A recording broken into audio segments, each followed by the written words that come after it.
pode parar, para tudo que você está fazendo e grava 4 números. Na verdade, eu acho que são 3. 14, 8, 8, 8 de novo, e 35. 14, 8, 8 e 35. Que isso, Reginaldo? 14 é a quantidade de créditos que você precisa alcançar para receber o diploma do instituto. Então, com 14 créditos, você recebe diploma, ou seja, você gradua no instituto. Porém, desses 14 créditos, obrigatoriamente 8 deverão ser cursos fundamentais.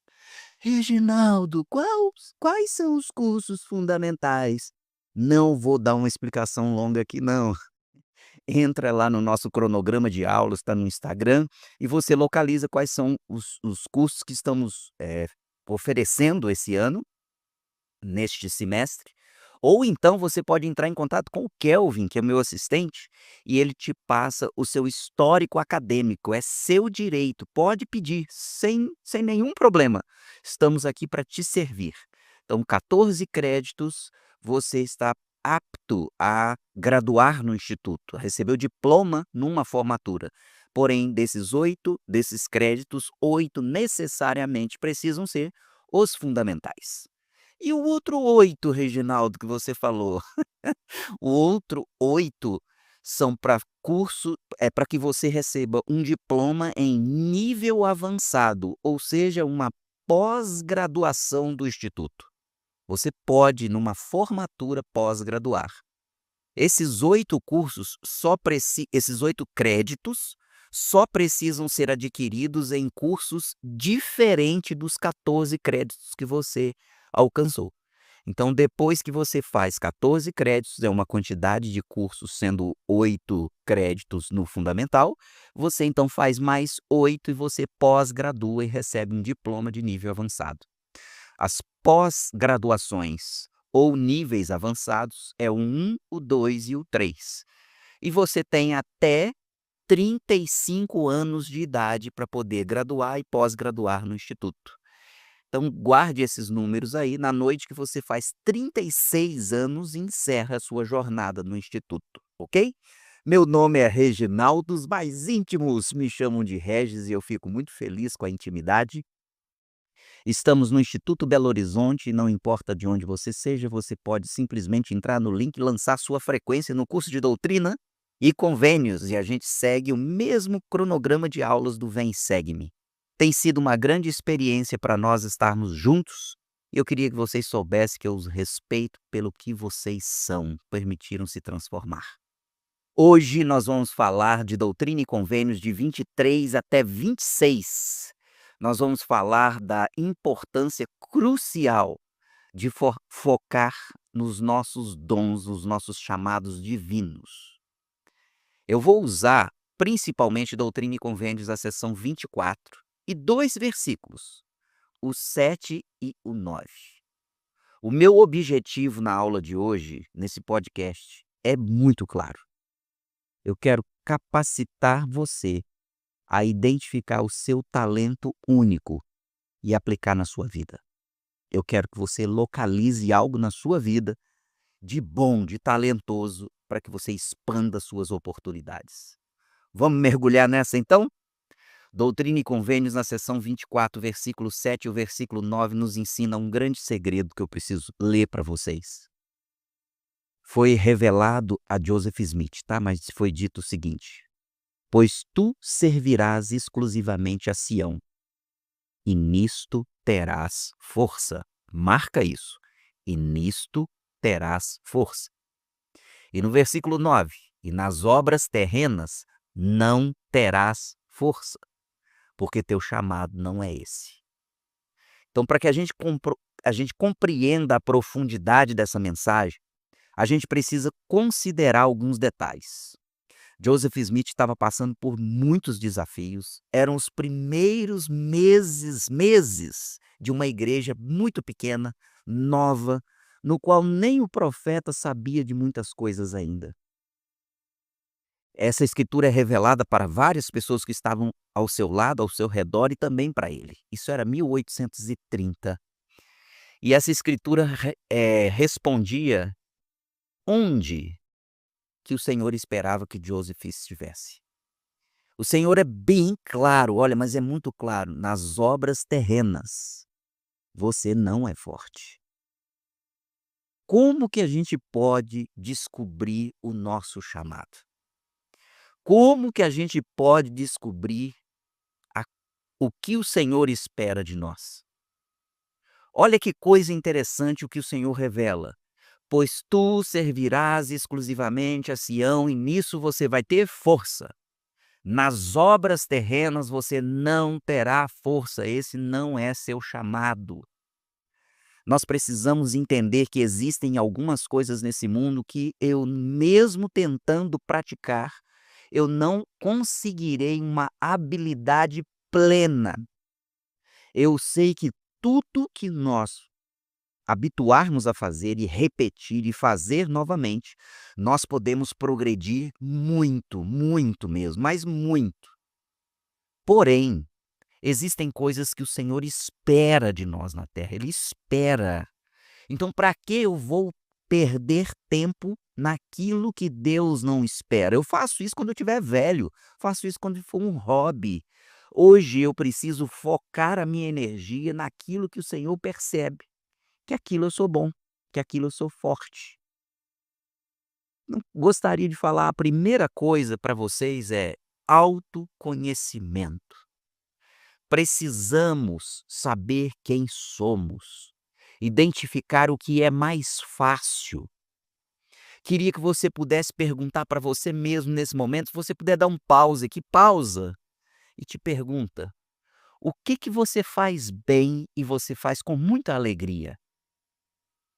Quais são as coisas que mais te tocam a alma fazer? É cantar, é escrever, é somar, é diminuir?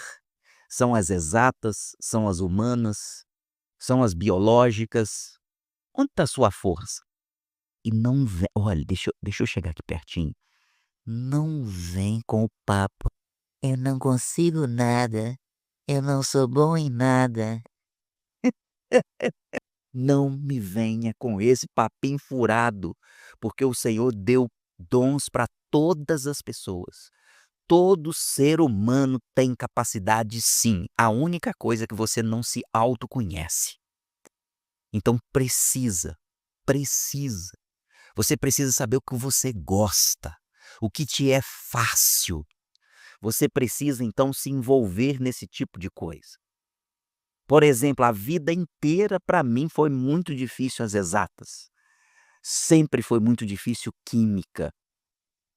Contudo, para mim é muito fácil a filosofia, antropologia, sociologia. Essas coisas eu bebo, assim, é como se fosse água. É muito bom para mim. E foram nessas coisas que eu desenvolvi os meus talentos e consegui chegar onde eu cheguei. E você está me ouvindo aqui agora. É dessa forma que nós podemos influenciar vidas, pessoas e mudar os nossos próprios rumos. Gostaria que você também, a outra opção, ore. Pergunte ao Senhor o que o Senhor deseja de mim, o que o Senhor espera. Ele pode te responder, ele pode te mostrar. Ou talvez ele tenha te mostrado, você já viu a sua bênção patriarcal? Você já leu? Que talvez lá revele coisas que você foi forte antes de vir para a Terra.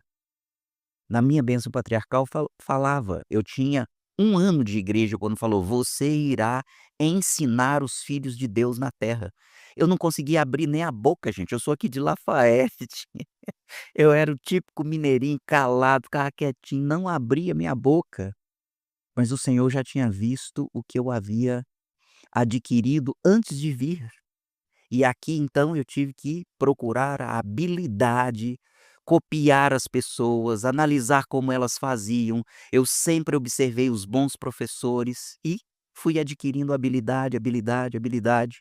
E até o dia de hoje eu faço cursos, eu escuto podcast, eu faço tudo para aquilo que eu sou forte, eu me torne mais forte ainda. O que que você acha que eu estou num podcast? Por que que você acha que eu estou aqui? É porque é um ponto forte. porém essa tecnologia não me era, e eu estou aprendendo junto com você. Você está vendo um milagre acontecendo, sou eu aqui com você.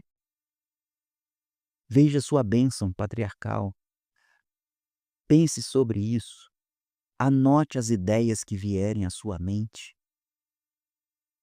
Eu já tive uma experiência de uma moça, uma certa vez, 2 pessoas, uma moça e um rapaz, que na sua bênção patriarcal dizia, e não são todas as bênçãos patriarcais que dizem, tá gente, não é obrigatório o patriarca fazer isso, mas informava para a moça que ela teria que fazer medicina. E a moça com muita dificuldade, estudou a vida inteira em escola pública, então se torna um pouco mais severo o processo. E ela participou de 3 Enems e depois disso ela chegou comigo para mim chorando. E eu falei: "Por que que você não vai pelas bordas da medicina? Por que que você não tenta farmácia? Por que que você não tenta enfermagem?" E sabe como ela começou? Técnico em enfermagem. Hoje ela conseguiu a graduação em enfermagem. Ainda não chegou na medicina, mas ela está evoluindo dentro do campo dela que ela é capaz. O outro rapaz era na área de direito, e ele tentou também, não conseguia. Eu falei: "Tenta ir por algum lugar que você gosta, por algo que você, se identifica. E depois disso, você pode ir para uma pós-graduação, um MBA, alguma coisa", apesar que o MBA é na área de administração, mas você na época eu lembro, você vai tentar encontrar alguma coisa que encaixa. E ele fez um curso que eu não me lembro, não me recordo mais qual é, e está seguindo a vida dele, eu tenho certeza. Ele não esqueceu o direito, mas não deu agora, então não pode ficar parado. Escute o Senhor, tente as partes que ele vai te mostrar para que você chegue lá. Gostaria de te dar outra sugestão, peça feedback às pessoas. Busque pessoas de sua confiança, seu pai, sua mãe. Irmão não funciona não, tá? Tô brincando, mas algumas vezes os irmãos são tão críticos. Pergunte a essas pessoas o que você é bom, o que que ela percebe que você sabe fazer muito bem. Talvez você possa se tornar um voluntário na sua comunidade e ver o que que você é bom, se você é um bom ouvinte, se você é um bom, na área de contabilidade. Olha, tem tantas coisas para que você possa perceber o seu dom, o seu talento. Você pode procurar através da leitura. E na leitura eu gostaria de dar algumas dicas. Um dos primeiros livros que eu li se chama Descubra Seus Pontos Fortes, de Donald Clifton. Ele te ajuda mesmo e te faz testes com você, para que você então olhe o que você é bom, o que você é forte. Então tem coisas que você sabe, tem coisas que você descobre lá, e é muito interessante. Descubra seus pontos fortes.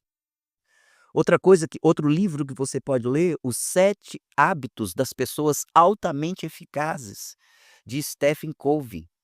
Ele é um membro da igreja, vocês sabiam disso? Isso é um best-seller. CEOs, empresários do mundo inteiro são loucos com esse livro, Os 7 Hábitos das Pessoas Altamente Eficazes. Enfatiza a importância de você definir meta, de alinhar com seus valores mais profundos, que é a nossa religião, o Deus que a gente se serve. Tem um outro livro muito interessante chamado Encontre Sua Tribo, é de Dave Logan. Eu o li e ele é muito interessante para você encontrar grupo de pessoas com as mesmas paixões e os mesmos valores seus.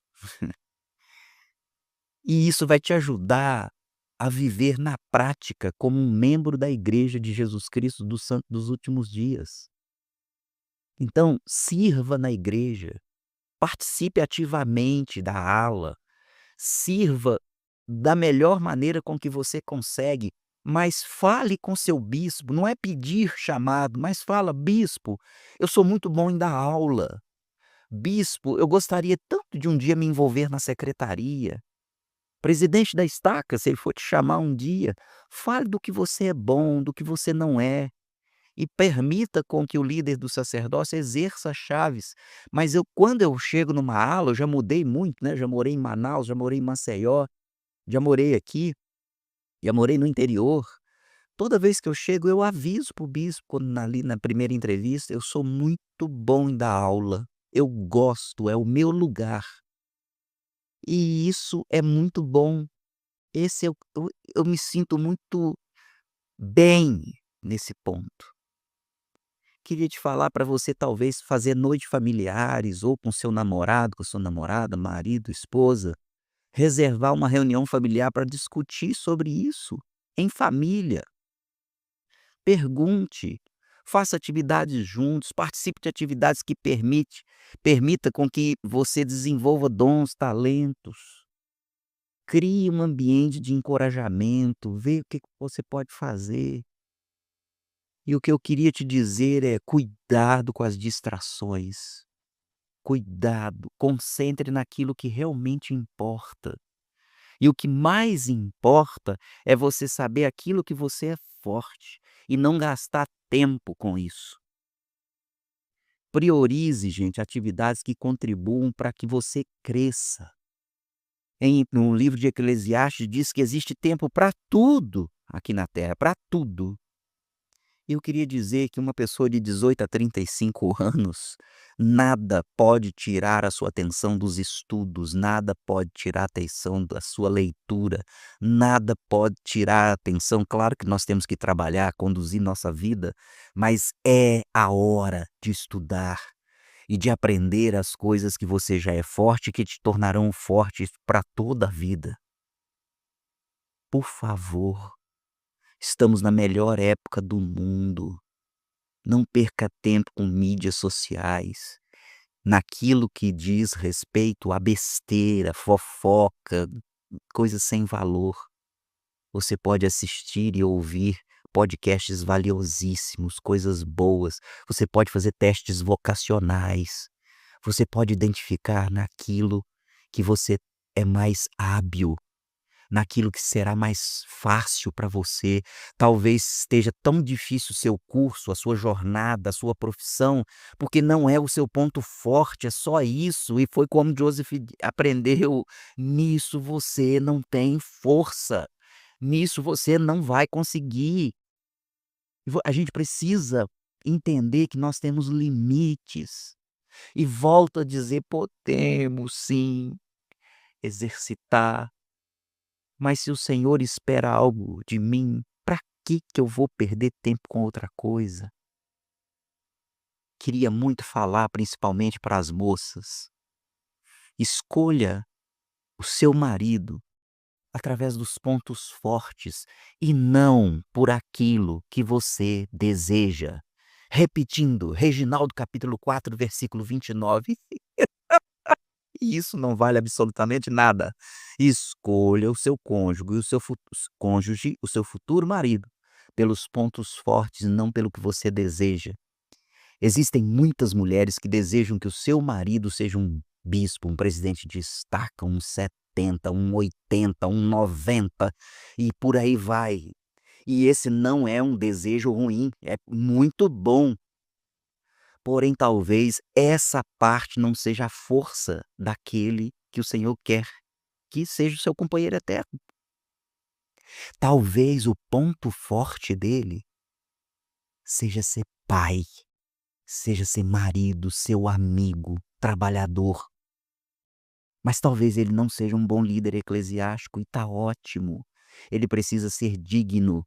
Não é o chamado, a posição, a importância do chamado dele que vai garantir o reino celestial, mas a postura que ele vai ter diante de Deus.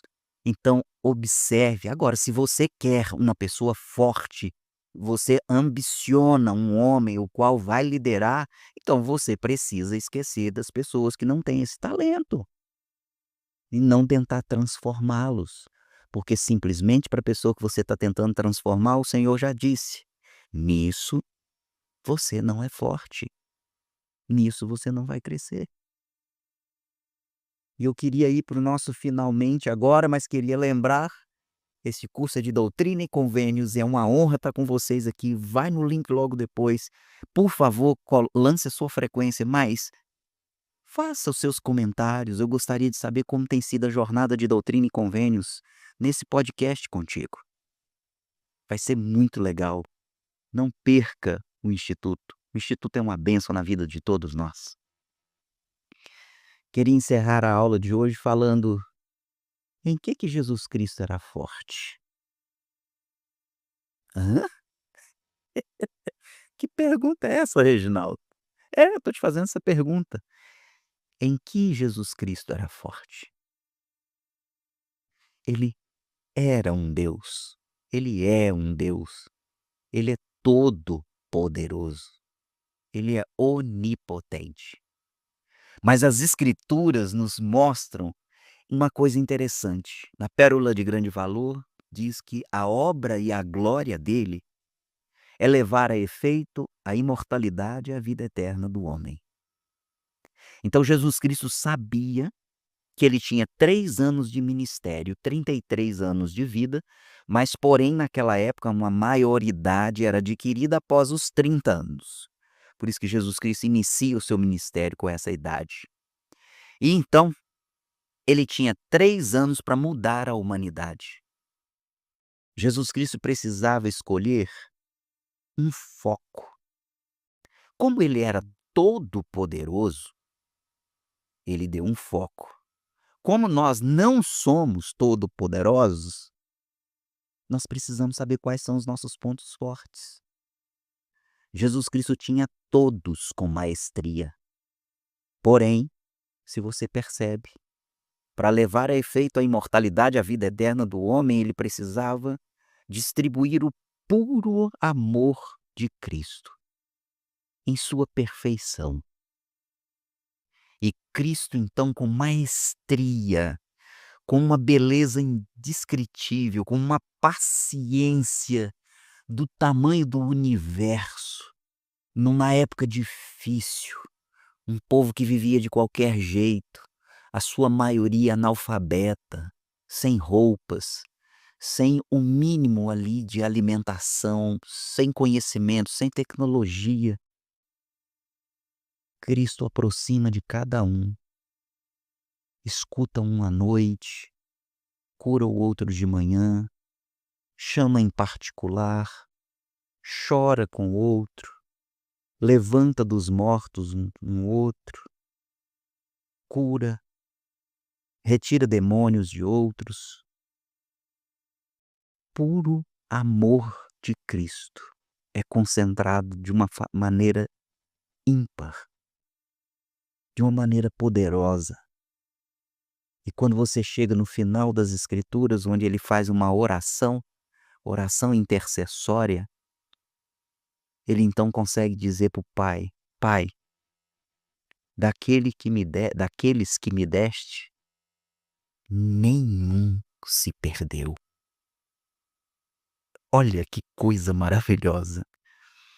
O foco dado por ele teve maestria, teve excelência, teve poder. Ele consegue salvar todos os homens que já haviam nascido, que nasceriam um dia, eu e você. Ele era forte em tudo e deu foco naquilo que ele precisava por 3 anos para salvar a humanidade. Eu queria dizer e repetir o que está em Doutrina e Convênios. Você que está me ouvindo, nisto terás força.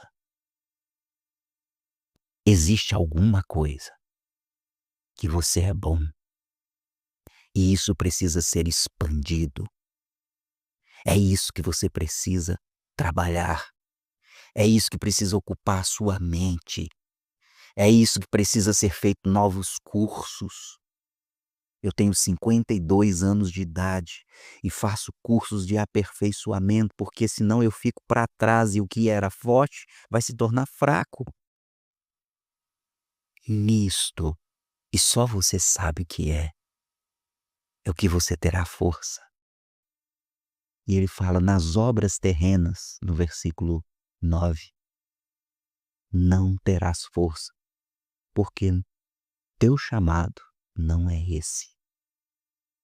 Eu queria que você pensasse na sua profissão, nas suas escolhas. Eu queria que você pudesse pensar agora. Para, por favor, e pensa. Porque talvez o Senhor esteja dizendo nisso, nessa obra, você não vai ter força, porque eu não te chamei para isso. Entenda. Agora não pense que Deus te chamou para ser pobre, que Ele te chamou para ser infeliz, que Ele te chamou para isso ou para aquilo. O Senhor mostrou para Joseph Smith que dinheiro não seria a praia dele, mas que Ele o levantaria como um grande profeta, o profeta da restauração. Foi específico, mas Joseph Smith nunca foi pobre. Ele nunca saiu mendigando as coisas. Ele era forte. Forte em alguns aspectos, forte em ensinar, forte em obedecer, forte em seguir em frente. E o Senhor então fez com que o chamado dele se tornasse evidente para o mundo inteiro, e nós estamos falando sobre isso. Queria te dizer, em algumas coisas você nunca será forte, porque esse não é o seu chamado. Então tem alguma coisa que você é, concentra nisso, nenhuma porta se fechará, você será próspero, você conseguirá as coisas que você nem imagina. Então, por favor, permita com que o Senhor te dirija e faça exatamente como Jesus Cristo. Foca. Eu não sei quanto tempo você tem para isso. Foca, concentra a sua mente e siga em frente e seja feliz todos os dias da sua vida. E se você já errou até hoje, eu estou criando uma hashtag para o Instituto, que eu vou repetir muito. Se você errou, se você fez um curso que não gosta, se você martelou em algo frio que não vai dar certo, se não é isso, se a sua força não esteve em algumas coisas, e agora que você vê, eu queria te dizer que a hashtag é não tenho compromisso com o erro. Somente siga em frente e corrija. Se você se martirizar, você está com compromisso com o erro. Se você não muda a vida, o seu compromisso é com o erro. O nosso compromisso é com o nosso Deus. Hashtag não tenho compromisso com o erro. Se você puder colocar isso nos comentários, eu ficarei muito grato a você. Eu não tenho compromisso com o erro. Eu não tenho. Eu não choro por aquilo que eu sou fraco. Eu fortaleço aquilo que eu tenho de bom e permito com que Deus me ensine novas habilidades. Não tenho compromisso com o erro. Em nome de Jesus Cristo. Amém.